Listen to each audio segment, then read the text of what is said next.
The Whispering Walls. Emma had always dreamed of a fresh start.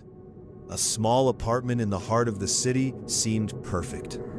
Old enough to have character, quiet enough to feel like home. But the moment she stepped through the door, a shiver ran down her spine. The air was heavy, as if the walls themselves were watching her.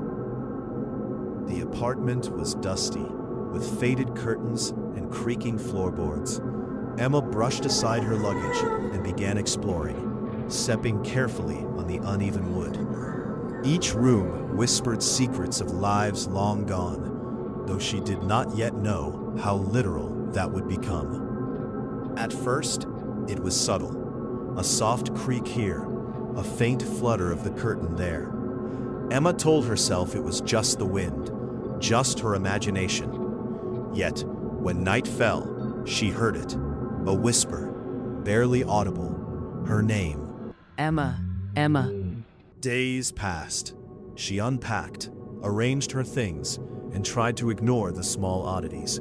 The objects subtly shifting, shadows stretching unnaturally. One evening, she met Mr. Harris, the elderly neighbor.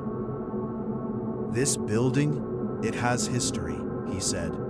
"Some things are best left alone." Emma smiled nervously. "Whispers? Really?" He gave no answer, only a faint nod, and walked away. But the whispers continued.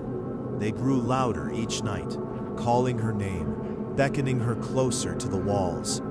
Emma, curiosity overtaking fear, pressed her ear to the plaster, and they responded.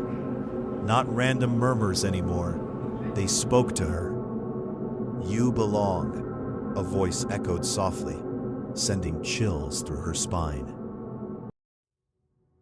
Emma could not ignore it. She began searching for answers.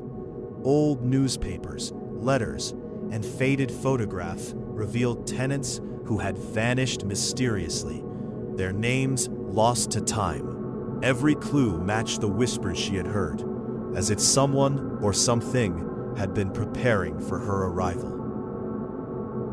At night, the whispers became voices, faint, responding to her words, mocking her fears, echoing her thoughts.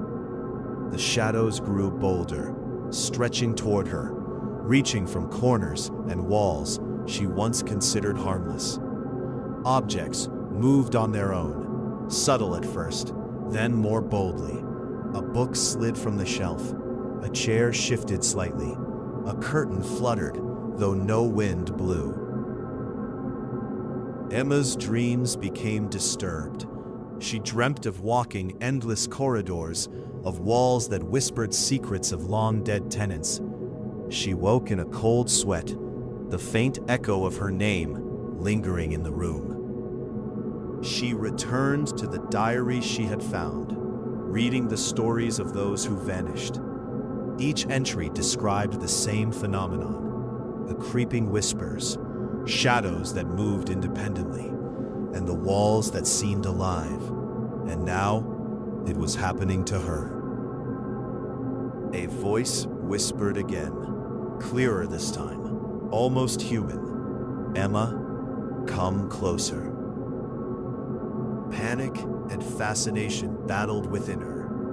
She realized the walls were alive. They were not just stone and plaster. They held something, hungry, waiting, aware of her presence. Night after night, the apartment transformed.